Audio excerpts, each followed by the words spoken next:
What's going on, guys? Today what I'm going to do is I'm just going to show you guys how I cold brew my own coffee here at home.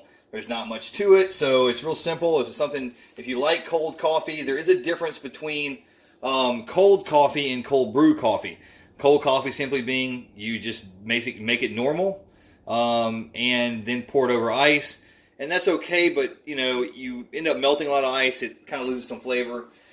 So I prefer cold brew coffee because it's much stronger and it's just a better taste to it. All right, but it does take a little work. But I'm going to show you exactly how I do it. First thing I do is I take my coffee bean, which right here I'm using a dark Italian espresso, boldly chocolatey and fully bodied. All right, that's the espresso bean right there that I'm using.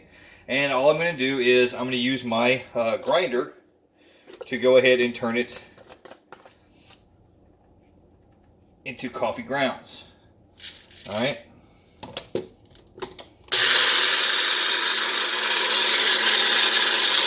will take a minute.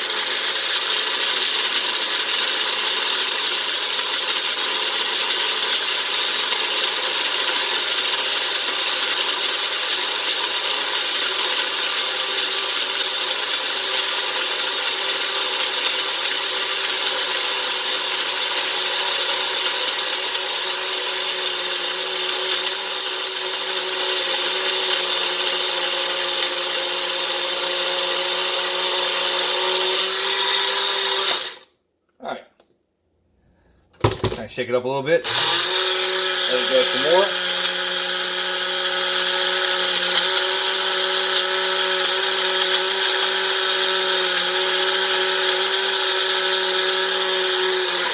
And that should work just fine.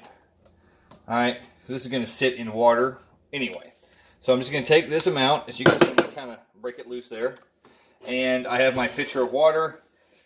And how much water and how much coffee bean do you use? Different people have different opinions on that, so I'll just let you guys kind of YouTube that and decide what you need. This is typically, you can kind of see my ratio right here. My coffee's pretty strong. That's the way I like it. I'm just going to take this and I'm just going to dump my coffee ground into the water. And I typically stir it up.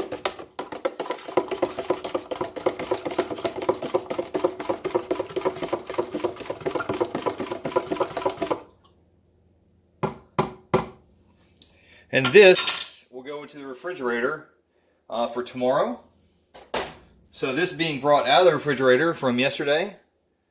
This is already, it's been sitting. So now I'm going to, there's a couple different ways to do this. You can pour, if you don't have a French press, you can pour this into a jar and then put a coffee filter over the top of it. Use your lid or a rubber band or whatever to put a coffee filter over the top of it. And simply turn it up and set it up on another jar and let it just kind of drain through just like it would in a regular coffee maker. You can do that. It takes a while. If you want to do a lot, you'd have to obviously have a lot of jars and do them all at the same time to save time. But, that's how I was doing it, and it's a little bit of work. This is a little bit easier. My wife got me a French press, so all I'm going to do now is just take the coffee,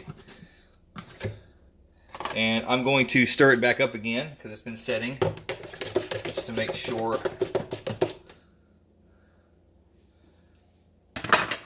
I'm going to pour it in here.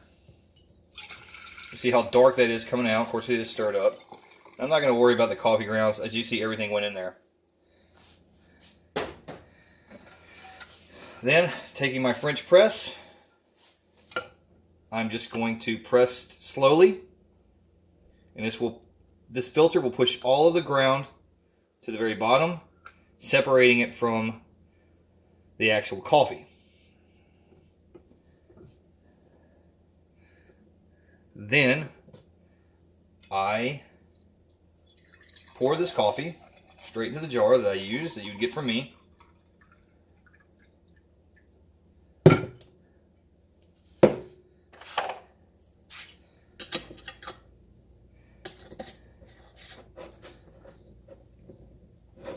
And there is a 12-ounce jar right there.